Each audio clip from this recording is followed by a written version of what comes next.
नमस्कार। हमारे इस सेल्फ मिशन में आप सभी लोगों का एक बार फिर से बहुत बहुत स्वागत है।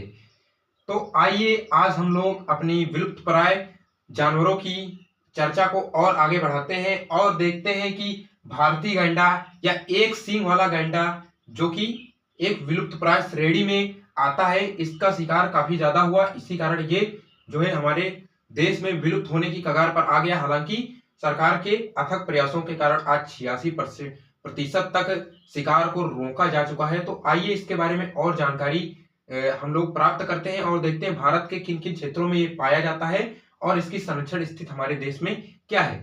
तो सबसे पहले अगर हम इसके बारे में कुछ जानकारी देखें तो यह विश्व का चौथा सबसे बड़ा जलचर जीव है। यह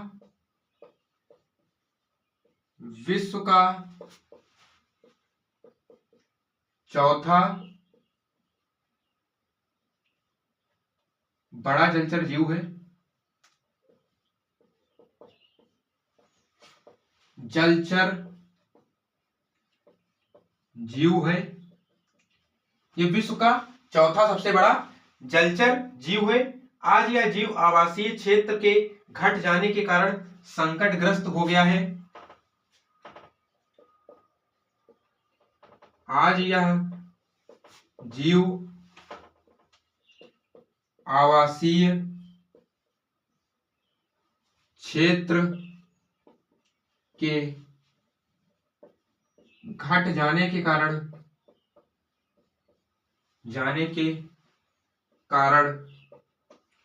विलुप्त होने की कगार पर है। या घट जाने के कारण संकटग्रस्त हो गया है। घट जाने के कारण संकटग्रस्त हो गया है। यानी इसके जो आवास क्षेत्र थे उस पर इतना ज्यादा शिकार हुआ, उस पर लोग कब्जा करने लगे, वनों को काट काट कर उस पर घर बनाए जाने लगे, सड़कें बनाई जाने लगी। जब वनों को नष्ट किया गया, जब इनके आवास क्षेत्र घटे तब इनकी संख्या भी तेजी से घटी और ये संकटग्रस्त की श्रेणी में आ गए। इनके बारे में और अगर देखें तो एशिया में राइनो की 3 प्रजातियां पाई जाती हैं। राइनो का मतलब है गैंडा। तो एशिया में राइनो की 3 प्रजातियां पाई जाती हैं। देख लेते हैं कौन कौन सी हैं। एशिया में राइनो की 3 प्रजातियां पाई जाती हैं। 3 प्रजातियां पाई जाती हैं।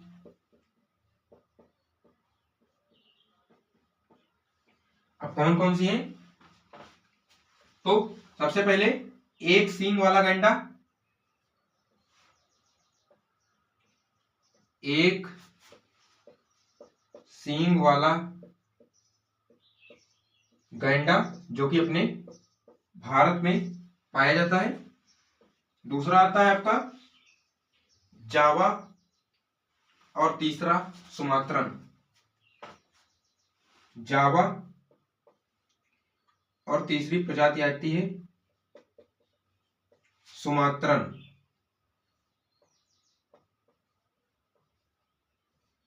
तो ये इसकी 3 प्रजातियां हैं जो एशिया में पाई जाती हैं।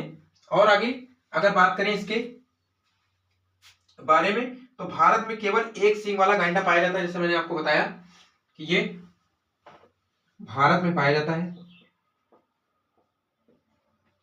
भारत में केवल एक सींग वाला गैंडा पाया जाता है। गैंडा पाया जाता है।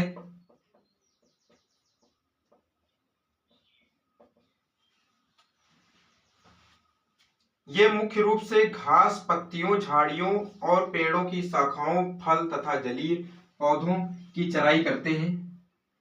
मिटा रहा हूं मैं, आप लोग नोट कर सकते हैं अगर करना हो पॉज करके।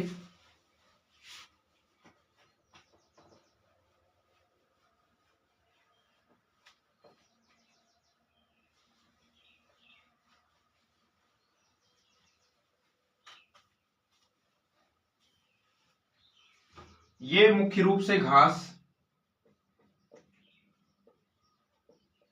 मुख्य रूप से घास, पेड़ों की पत्तियों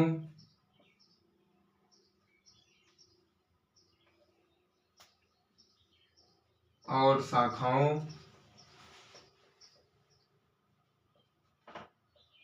पेड़ों की पत्तियों और शाखाओं, फल और जलीय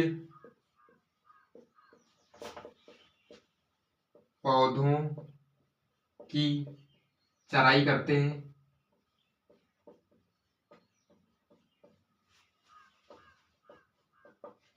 यानी ये सिर्फ जो है वनस्पति पर निर्भर होते हैं, जैसे घास, पेड़ों की पत्तियां, शाखाएं, फल या जलीय जो वनस्पतियां होती हैं उन्हीं के ऊपर ये निर्भर होते हैं। इनके आवास स्थान की अगर बात करें तो भारत में गैंडे मुख्य रूप से असम, पश्चिम बंगाल और उत्तर प्रदेश में पाए जाते हैं। भारत में गैंडे मुख्य रूप से असम, पश्चिम बंगाल और हमारे उत्तर प्रदेश में पाए जाते हैं। तो आइए आवास स्थान,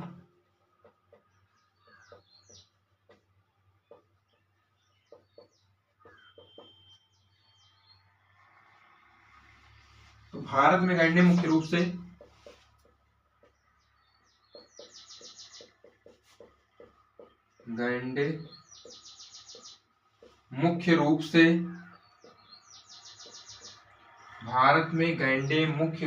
असम,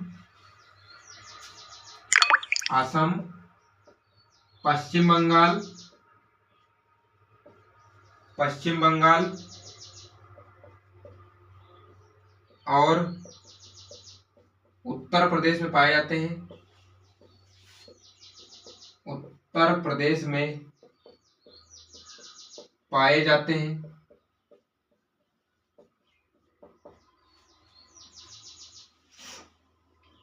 और अगर बात करें असम के 4 संरक्षित क्षेत्रों में 2640 गैंडे हैं। असम के 4 संरक्षित क्षेत्रों में 2640 गैंडे हैं।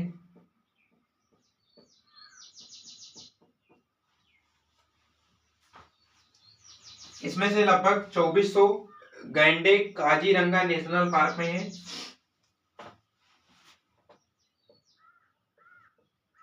इसमें से लगभग 2400 गैंडे काजीरंगा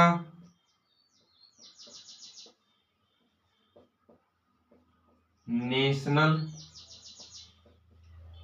पार्क में है। तो अगर देखा जाए तो यहाँ पर असम एक मुख्य इसका संरक्षित क्षेत्र है जहां पर ये गैंडे पाए जाते हैं। आप लोग देख सकते हैं कि 2640 जो गैंडे हैं वो सिर्फ वो असम में पाए जा रहे हैं और उसमें से 2400 गैंडे काजीरंगा नेशनल पार्क में पाए जाते हैं। तो इसका मतलब है काजीरंगा नेशनल पार्क में काफी ज्यादा इनके संरक्षण पर बढ़ावा दिया गया है, इसीलिए यहाँ पर इनकी आज इतनी ज्यादा संख्या मौजूद है। और अगर इसकी संरक्षण की स्थिति के बारे में बात करें तो IUCN की रेड लिस्ट में इसको सुभेद श्रेणी में रखा गया है। संरक्षण की स्थिति पर बात कर लेते हैं।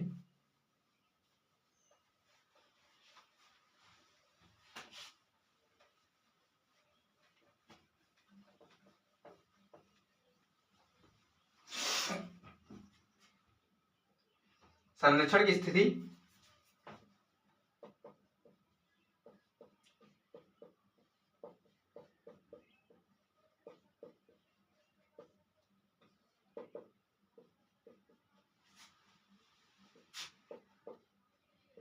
IUCN की रेड लिस्ट अगर इसकी बात करें तो इसमें इसको सुभेद श्रेणी में रखा गया है। दूसरे नंबर पर अगर हम लोग CITES CITES की बात करें, CITES, तो इसमें परिशिष्ट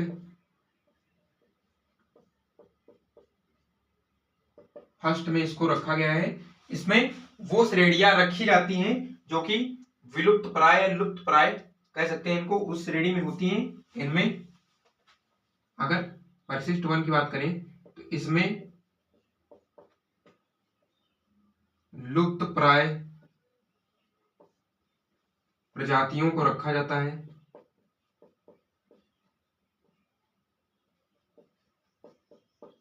को रखा जाता है। और अगर बात करें तो वन्य जीव संरक्षण अधिनियम 1972 के अनुसूची 1 में इसे रखा गया है। वन एवं वन्य जीव संरक्षण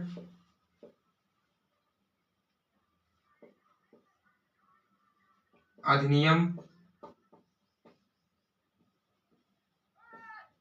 1972 में जो बना था, इसकी अनुसूची 1 में इसे रखा गया है। अनुसूची फर्स्ट में इसे रखा गया। तो ये संरक्षण की कुछ स्थितियां हैं हमारे देश में और बाहर। और अगर इसके ऊपर बात करें कि इसके ऊपर खतरे क्या क्या हैं जिनके कारण ये जो एक सींग वाला गैंडा है वो हमारे देश में इसकी संख्या काफी तेजी से घटी, किन कारणों से ये घटी उसके बारे में बात करते हैं। इसके ऊपर क्या खतरे हैं उनके बारे में बात करते हैं।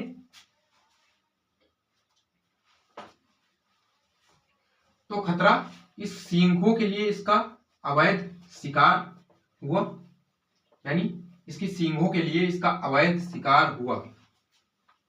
पहला खतरा,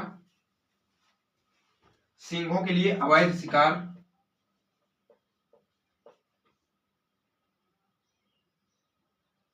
सॉरी मैंने गलत लिख दिया। खतरा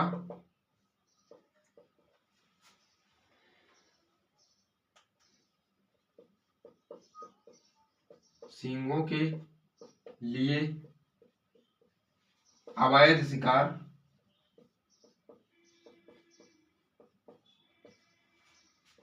और अगर बात करें तो पर्यावास की हानि,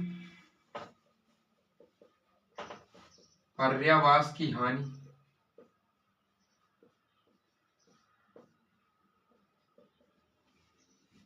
जनसंख्या घनत्व,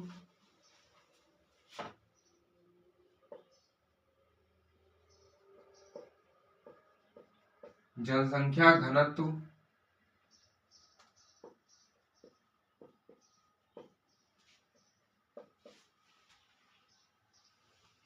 घटती जेनेटिक विविधता, घटती जेनेटिक विविधता,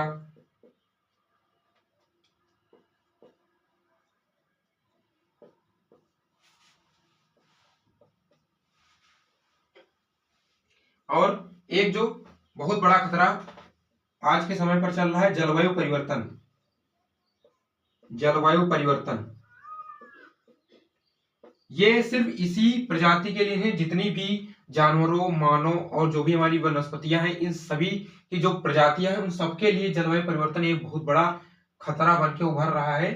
और काफी ज्यादा ये इम्पैक्ट भी आगे चल के करने वाला है, क्योंकि टेम्परेचर लगातार बढ़ता जा रहा है। आप लोगों को न्यूज में पता चला होगा कि केरल के कुछ इलाकों में 54 डिग्री सेल्सियस टेम्परेचर हो गया था। और उसके बाद जो है हमारे देश के प्रधानमंत्री ने सर्वदलीय बैठक भी बुलाई कि ये टेम्परेचर, इसके ऊपर क्या कार्य चल रहा है, क्यों ये बढ़ रहा है, उसके बारे में जानकारी प्राप्त की। लेकिन इन सबसे कुछ होने वाला नहीं, क्योंकि लगातार जो संसाधन है उनका अनियमित रूप से दोहन हो रहा है और प्रदूषण भी बढ़ रहा है। अगर इसको जल्द से जल्द रोका नहीं गया, कम नहीं किया गया, तो ये बहुत बड़ा खतरा बन के उभरेगा। चलिए और आगे इसके बारे में बात करें। भारत में इसके संरक्षण पर क्या प्रयास किए गए हैं उसके बारे में बात कर लेते हैं। भारत में क्या प्रयास किए गए हैं इसके संरक्षण के लिए, उसके बारे में बात कर लेते हैं।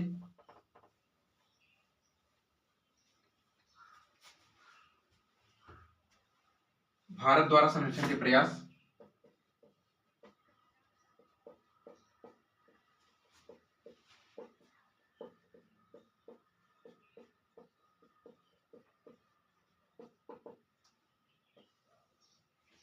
तो भारत में कई सारे इसके ऊपर काम किए गए। जैसे पहला, राइनो रेंज के 5 देशों भूटान, नेपाल, इंडोनेशिया और मलेशिया ने इन प्रजातियों के संरक्षण के लिए और सुरक्षा के लिए new Delhi declaration on Asian rhinos 2019 पर हस्ताक्षर किए। 1 सेकेंड। तो भारत,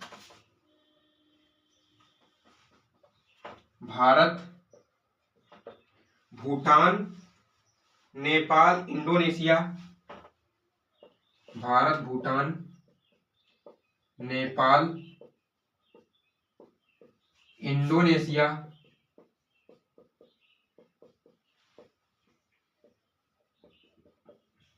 और Malaysia,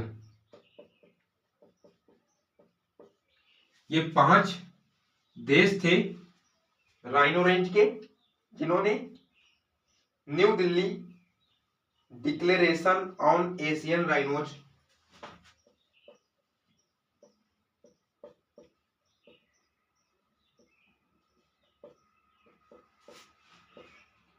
declaration on Asian rhinos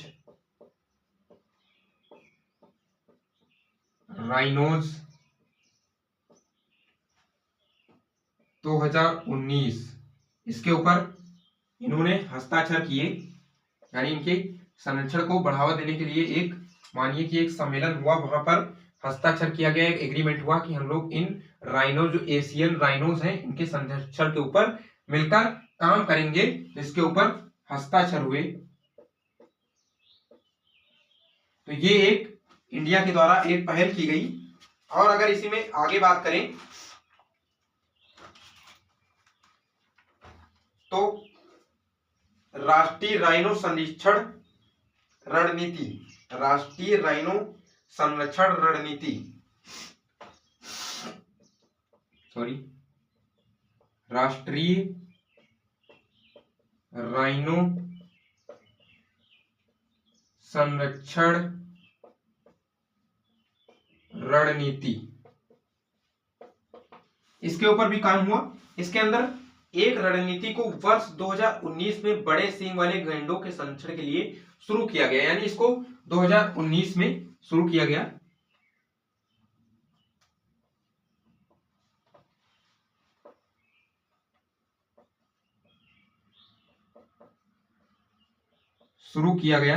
इसका काम क्या था? बड़े सींग वाले जो हमारे राइनो है उनके संरक्षण के लिए इसको 2019 में शुरू किया गया, राष्ट्रीय राइनो संरक्षण रणनीति। और आगे बात करें तो भारतीय राइनो विजन 2020, भारतीय राइनो विजन 2020,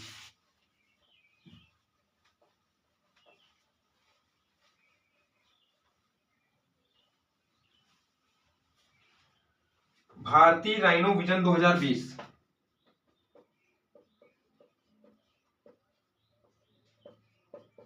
राइनो विजन 2020, इसको 2005 में शुरू किया गया था।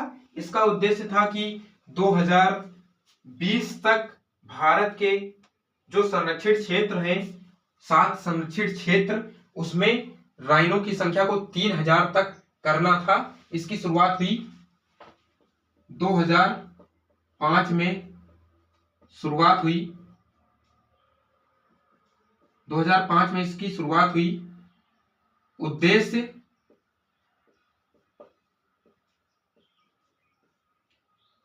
सात संरक्षित क्षेत्रों में 2020 तक संख्या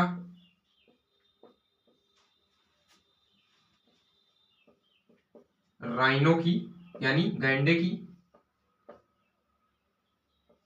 3000 करना।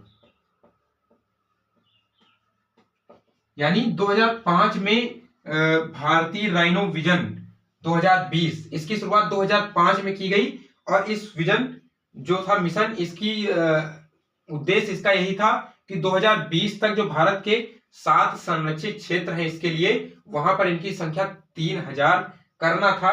तो ये एक योजना शुरू की गई थी। हाल ही में पर्यावरण, वन और जलवायु परिवर्तन मंत्रालय ने देश में गैंडे के डीएनए प्रोफाइल बनाने के लिए एक परियोजना शुरू की है।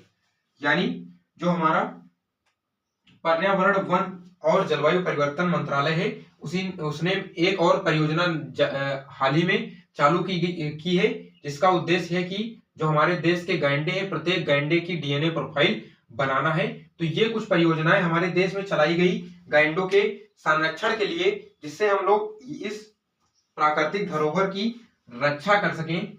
तो आप लोग भी इसमें एक योगदान दे सकते हैं कि वन क्षेत्रों को घटाने की जगह उनको बढ़ाने का प्रयास करें, यानी पेड़ लगाएं और वन क्षेत्र को बढ़ाने में मदद करें, पॉल्यूशन कम से कम करें। इन तरीकों से आप लोग इन प्रजातियों की रक्षा में सहयोग दे सकते हैं। तो लगातार हमारी इस सीरीज में जुड़े रहें और भारत की विलुप्त प्राय या विश्व की विलुप्त प्राय जो प्रजातियां उनके बारे में जानते रहें और हम लोग कैसे अपनी पृथ्वी को लगातार सुंदर बनाए रख सकते हैं और इन जानवरों को जो कि प्रकृति की एक धरोहर है उनकी हम लोग रक्षा कर सकते हैं। इसके बारे में लगातार नए नए तरीके जानते रहें और लगातार हमारे साथ इस सीरीज में बने रहें। जय हिंद।